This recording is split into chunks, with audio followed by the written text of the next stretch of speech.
আসসালামু আলাইকুম। এই তো দেখুন, ভাবি কলই শাক ক্ষেতে থেকে তুলে আনছে। কত সুন্দর দেখুন, টাটকা। এখন রান্না করবে। পুরো ভিডিওটা দেখতে থাকুন।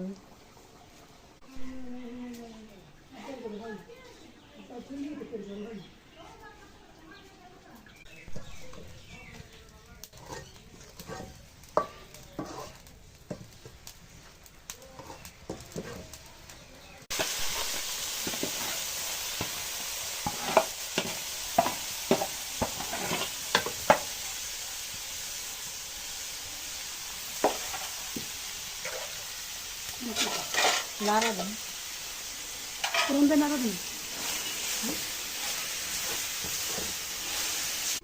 এই তো কলই শাকটা হয়ে গেছে, এখন নামিয়ে ফেলছি।